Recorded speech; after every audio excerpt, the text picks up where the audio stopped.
നമസ്കാരം സുഹൃത്തുക്കളെ.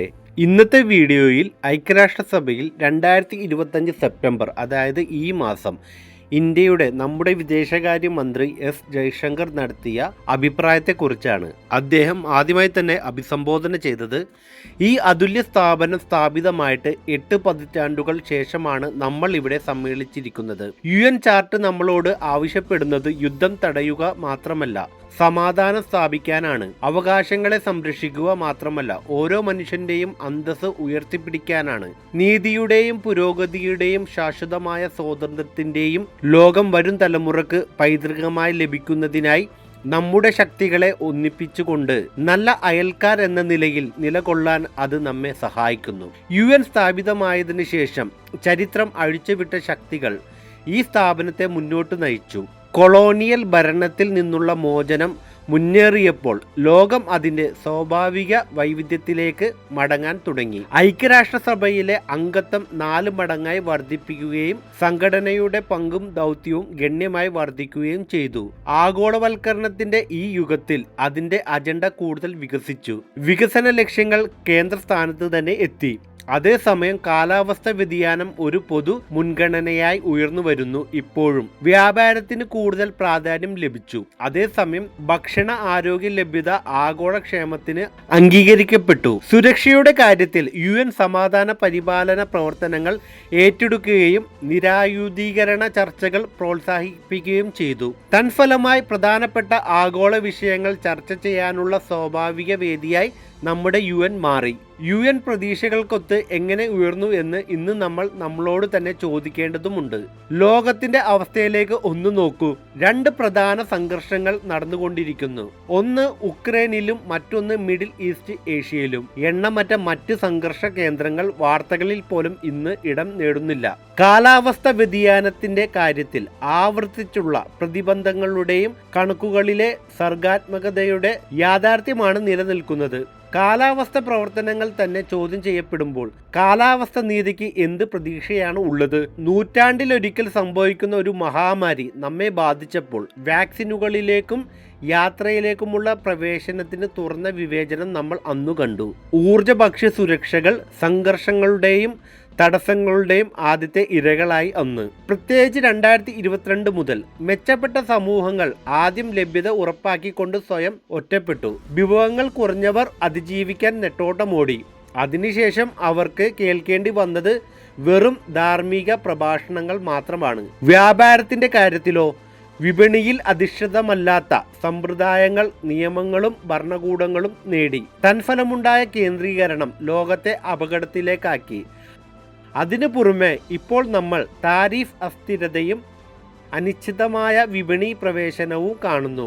തൻഫലമായി പരിമിതമായ വിതരണ സ്രോതസ്സുകളിൽ നിന്നോ ഒരു പ്രത്യേക വിപണിയിലുള്ള അമിത ആശ്രയത്വത്തിൽ നിന്നോ ഉള്ള അപകട സാധ്യത കുറയ്ക്കാൻ വർദ്ധിച്ചു വരുന്ന ഒരു നിർബന്ധമായി ഇപ്പോൾ മാറിയിരിക്കുകയാണ്.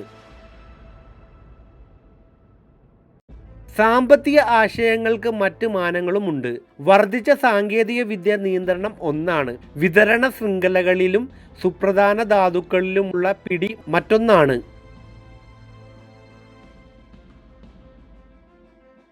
കണക്ടിവിറ്റിയുടെ രൂപീകരണം അതിലും സംവേദനക്ഷമമാണ്. പ്രധാന കടൽ പാതകളുടെ സംരക്ഷണം ഒരു വെല്ലുവിളിയായി മാറി. ഒരു ആഗോള തൊഴിലിടത്തിന്റെ പരിണാമം നിയന്ത്രിക്കുന്നത് ഒരു പ്രശ്നമാണ്. ഇവ ഓരോന്നും കൂടുതൽ അന്താരാഷ്ട്ര സഹകരണത്തിനും ശക്തമായ വാദമുയർത്തുന്നു. അതും കുറവല്ല. പക്ഷെ നമ്മൾ ശരിക്കും ആ ദിശയിലേക്കാണ് പോകുന്നത്. UN എവിടെയാണ് ശരിക്കും ഒരു മാറ്റമുണ്ടാക്കിയത്? UNലെ അംഗങ്ങൾ എന്ന നിലയിൽ നമ്മൾ പരമാധികാരത്തിലുള്ള സമന്മാരായിട്ടാണ് ഇവിടെ കണ്ടുമുട്ടുന്നത്. അതൊരു ഔപചാരികമല്ല, മറിച്ച് നമ്മുടെ ലോകത്തിന്റെ അന്തർലീനമായ വൈവിധ്യത്തെക്കുറിച്ചുള്ള ഒരു അംഗീകാരമാണ്. അത് നമുക്ക് മനസ്സിലാക്കാവുന്നേ ഉള്ളൂ. നമുക്ക് വ്യത്യസ്ത ചരിത്രങ്ങളും പാരമ്പര്യങ്ങളും പൈതൃകവും സംസ്കാരങ്ങളും ഉണ്ട്. അവ ഒരുമിച്ച് നിലനിർത്തുന്നതിനും പരസ്പരം സമ്പന്നമാകുന്നതിനും മനസ്സിലാക്കുവാനും ബഹുമാനിക്കാനും വളർത്തേണ്ടത് അത്യാവശ്യമാണ്. രാഷ്ട്രീയ ഇടപെടലിനെയും സാമ്പത്തിക സമ്മർദ്ദങ്ങളെയും നമ്മൾ ചെറുക്കുമ്പോൾ മാത്രമേ ഇത് സംഭവിക്കൂ. വിവരങ്ങൾ മുൻവിധികളിൽ നിന്ന് മുക്തമാകുമ്പോൾ, ഇരട്ടത്താപ്പുകൾ ശ്രദ്ധിക്കപ്പെടുമ്പോൾ, ബഹുസ്വരത ശരിക്കും അഭിനന്ദിക്കുമ്പോൾ നമ്മുടെ അവകാശങ്ങൾ ഉറച്ചു പറയുമ്പോൾ തന്നെ നമ്മൾ ഭീഷണികളെ ഉറച്ചു നേരിടുകയും വേണം. ഭീകരവാദത്തെ നേരിടുന്നത് ഒരു പ്രത്യേക മുൻഗണനയാണ്. കാരണം അത് വർഗീയതയും അക്രമവും അസഹിഷ്ണുതയും ഭയവും ഒരുമിപ്പിക്കുന്നു. ആഗോള ഭീകരതയുടെ പ്രബല കേന്ദ്രമായ ഒരു അയൽരാജ്യം ഉള്ളതിനാൽ സ്വാതന്ത്ര്യം ലഭിച്ചത് മുതൽ ഇന്ത്യ ഈ വെല്ലുവിളികളെ നേരിടുകയാണ്. പതിറ്റാണ്ടുകളായി പ്രധാന അന്താരാഷ്ട്ര ഭീകര ആക്രമണങ്ങളുടെയെല്ലാം ഉറവിടം ആ ഒറ്റ രാജ്യമാണ്. UN ഭീകരരായി പ്രഖ്യാപിച്ചവരുടെ പട്ടികയിൽ അതിൻ്റെ പൗരന്മാർ നിറഞ്ഞു നിൽക്കുന്നു. ഏറ്റവും പുതിയ അതിർത്തി കടന്നുള്ള ക്രൂരതയ്ക്ക് ഉദാഹരണമായിരുന്നു ഈ വർഷം ഏപ്രിലിൽ ജമ്മു കാശ്മീർ പെഹൽഗാമിൽ കണ്ടത്. നിരപരാധികളായ വിനോദസഞ്ചാരികളെ കൊലപ്പെടുത്തി അവർ. തീവ്രവാദത്തിനെതിരെ സ്വന്തം ജനങ്ങളെ സംരക്ഷിക്കാനുള്ള അവകാശം അന്ന് ഇന്ത്യ വിനിയോഗിക്കുകയും സംഘാടകരെയും കുറ്റവാളികളെയും നീതിയുടെ മുന്നിൽ കൊണ്ടുവരികയും ചെയ്തു. കാരണം ഭീകരവാദം ഒരു പങ്കുവച്ച ഭീഷണിയാണ്. ചില രാജ്യങ്ങൾ തീവ്രവാദത്തെ ഒരു ഭരണകൂട നയമായി പരസ്യമായി പ്രഖ്യാപിക്കുമ്പോൾ, അവിടെ തീവ്രവാദ കേന്ദ്രങ്ങൾ വ്യാവസായിക തലത്തിൽ പ്രവർത്തിക്കുമ്പോൾ, തീവ്രവാദികളെ പരസ്യമായി മഹത്വവൽക്കരിക്കുമ്പോൾ കൂടുതൽ ആഴത്തിലുള്ള അന്താരാഷ്ട്ര സഹകരണം അനിവാര്യമാണ്. അത്തരം നടപടികളെ ഏകകണ്ഠമായി അനുകൂലിക്കണം. പ്രമുഖ തീവ്രവാദികൾക്ക് ഉപരോധം ഏർപ്പെടുത്തുന്നതിനോടൊപ്പം തീവ്രവാദത്തിന്റെ ധനസഹായം തടയണം. മുഴുവൻ തീവ്രവാദ ആവാസ വ്യവസ്ഥയിലും നിരന്തരമായ സമ്മർദ്ദം നമ്മൾ ചെലുത്തണം. തീവ്രവാദത്തെ സ്പോൺസർ ചെയ്യുന്ന രാജ്യങ്ങളെ കണ്ടില്ലെന്ന് നടിക്കുന്നവർ അത് തിരിച്ചടിയായി വരുമെന്ന് കാണാം. ഒരു വസ്തുനിഷ്ഠിതമായ റിപ്പോർട്ട് കാർഡ് കാണിക്കുന്നത് UN ഒരു പ്രതിസന്ധിയിലാണെന്നാണ് തോന്നുന്നത്. സംഘർഷങ്ങളാൽ സമാധാനം ഭീഷണിയിലാകുമ്പോൾ, വിഭവങ്ങളുടെ അഭാവം മൂലം വികസനം പാളം തെറ്റുമ്പോൾ, തീവ്രവാദം മൂലം മനുഷ്യാവകാശങ്ങൾ ലംഘിക്കപ്പെടുമ്പോൾ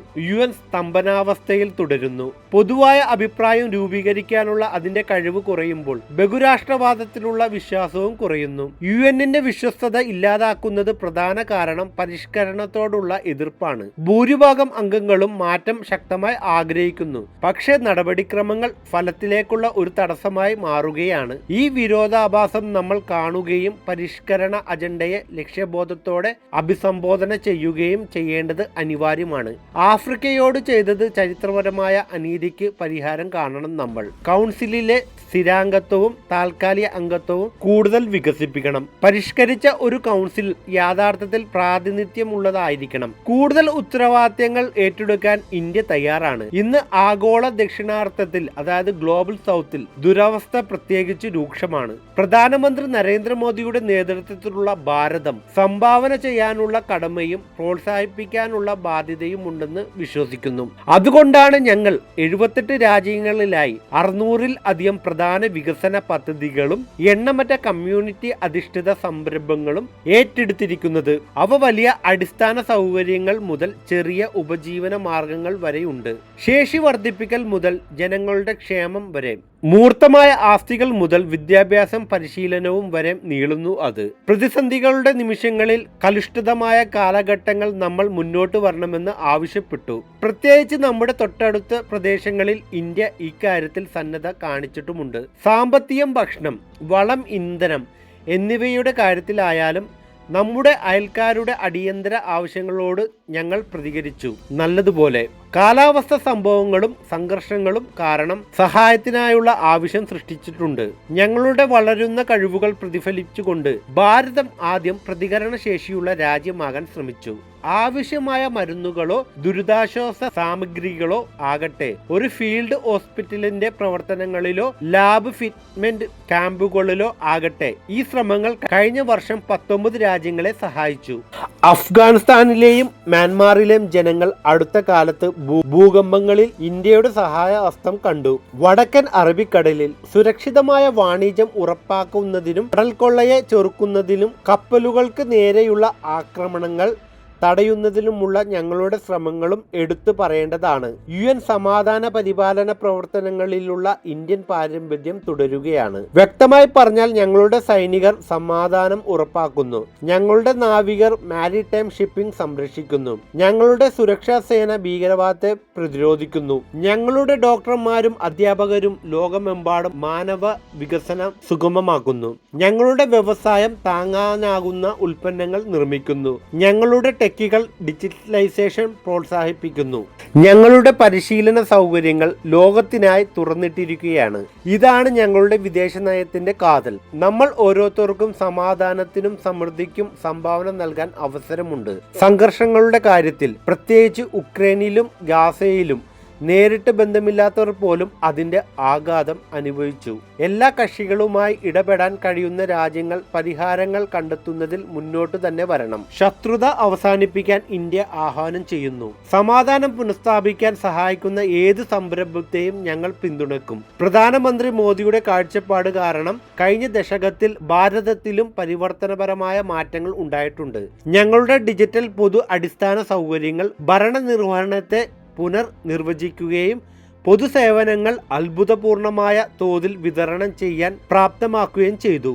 ഞങ്ങളുടെ സ്റ്റാർട്ടപ്പ്, ആവാസ വ്യവസ്ഥ, നവീകരണ സംസ്കാരം, മൈക്രോ ഫിനാൻസ് എന്നിവ സമൂഹത്തിന്റെ മുഖച്ഛായ തന്നെ മാറ്റുന്നു. ഞങ്ങളുടെ അതിവേഗം വളരുന്ന അടിസ്ഥാന സൗകര്യങ്ങൾ ബിസിനസ് ചെയ്യുന്നതിനുള്ള എളുപ്പവും പൗരന്മാർക്ക് ജീവിക്കാനുള്ള എളുപ്പവും സുഗമമാക്കുന്നു. വികസന യാത്രയിൽ മറ്റുള്ളവരുമായി അതിൻ്റെ അനുഭവങ്ങളെ ഉപകരണങ്ങളും പങ്കുവയ്ക്കാൻ ഇന്ത്യ പ്രതിജ്ഞാബദ്ധമാണ്.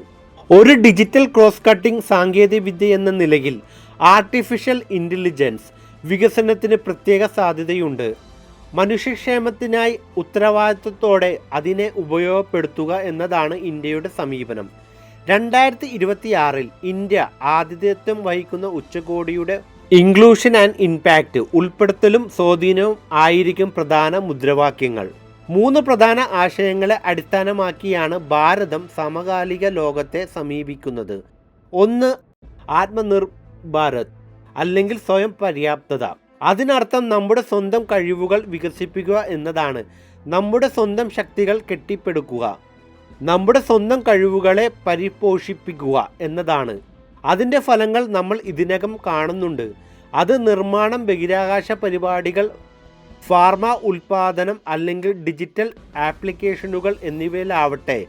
ഇന്ത്യയിൽ നിർമ്മിക്കുകയും നവീകരിക്കുകയും രൂപകൽപ്പന ചെയ്യുകയും എന്നിവ ലോകത്തിന് പ്രയോജനം ചെയ്യുന്നു. 2. ആത്മരക്ഷ അല്ലെങ്കിൽ സ്വയം സുരക്ഷിതമാകുക. ഇന്ത്യയുടെ ജനങ്ങളെ സംരക്ഷിക്കാനും രാജ്യത്തിനകത്തും വിദേശത്തും അവരുടെ താൽപ്പര്യങ്ങൾ സംരക്ഷിക്കുവാനും ഞങ്ങൾ ദൃഢനിശ്ചയം ചെയ്തിരിക്കുന്നു. അതിനർത്ഥം ഭീകരവാദത്തോട് ഒരു സഹിഷ്ണുതയുമില്ല. നമ്മുടെ അതിർത്തികളുടെ ശക്തമായ പ്രതിരോധം, അതിനുമപ്പുറം പങ്കാളിത്തം സ്ഥാപിക്കൽ, വിദേശത്തുള്ള നമ്മുടെ സമൂഹത്തെ സഹായിക്കാൻ എന്നിവയാണ്. 3. ആത്മവിശ്വാസ് അല്ലെങ്കിൽ ആത്മവിശ്വാസം. ഏറ്റവും കൂടുതൽ ജനസംഖ്യയുള്ള രാഷ്ട്രമെന്ന നിലയിൽ, ഒരു നാഗരികതയുടെ രാജ്യമെന്ന നിലയിൽ, അതിവേഗം വളരുന്ന ഒരു പ്രധാന സമ്പദ് വ്യവസ്ഥ എന്ന നിലയിൽ, നമ്മൾ ആരാണെന്നതിനെക്കുറിച്ചും നമ്മൾ എന്തായിരിക്കുമെന്നതിനെക്കുറിച്ചും ഞങ്ങൾക്ക് ആത്മവിശ്വാസമുണ്ട്. ഭാരതം എല്ലായ്പ്പോഴും അതിൻ്റെ തിരഞ്ഞെടുപ്പിനുള്ള സ്വാതന്ത്ര്യം നിലനിർത്തുകയും എല്ലായ്പ്പോഴും ആഗോള ദക്ഷിണാർത്ഥത്തിൽ ശബ്ദമായിരിക്കുകയും ചെയ്യും. അന്താരാഷ്ട്ര സമൂഹത്തിന് ഇത് തീർച്ചയായും വെല്ലുവിളികൾ നിറഞ്ഞ സമയമാണ്. നമ്മുടെ പല അനുമാനങ്ങളും പ്രതീക്ഷകളും ഇനി നിലനിൽക്കുന്നില്ല. അത്തരം സാഹചര്യങ്ങളിൽ ശക്തമായി നിലകൊള്ളുക, ഉറച്ചു നിൽക്കുക, സൗഹൃദം കൂടുതൽ ആഴത്തിലാക്കുക എന്നിവ അത്യാവശ്യമാണ്. അന്താരാഷ്ട്ര സഹകരണം നിലനിൽക്കണം. കാരണം അശാന്തിയുടെ ഒരു സമുദ്രത്തിൽ സമൃദ്ധിയുടെ ദ്വീപുകൾ തഴച്ചു വളരാൻ കഴിയില്ല. ഒരു ലോകക്രമത്തിന് പൊതുവായ ഉദ്ദേശം ആവശ്യമാണ്. അതുപോലെ മറ്റുള്ളവരോടുള്ള സഹാനുഭൂതിയും ആവശ്യമാണ്. അതിനുവേണ്ടിയാണ് നമ്മൾ ഐക്യരാഷ്ട്രസഭയിലേക്ക് നോക്കുന്നത്. ഈ ലോകത്തെ മികച്ച സ്ഥലമായി മാറ്റാൻ കഴിയുന്ന ഓരോ അംഗത്തിനും അവരുടെ പരമാവധി ചെയ്യാൻ അവസരം ലഭിക്കണം. അത് സംഭവിക്കാൻ പരിഷ്കരിച്ച ബഹുരാഷ്ട്രവാദം മാത്രമാണ് വ്യക്തമായ മാർഗം. UN-ന്റെ 9ാം ദശകം നേതൃത്വത്തിൻ്റെയും പ്രത്യാശയുടെയും ഒന്നായിരിക്കണം. ഭാരതം അതിൻ്റെ ന്യായമായ പങ്ക് വഹിക്കും. അതിലും കൂടുതൽ ചെയ്യാൻ പറ്റുമെങ്കിൽ അതും ചെയ്യും.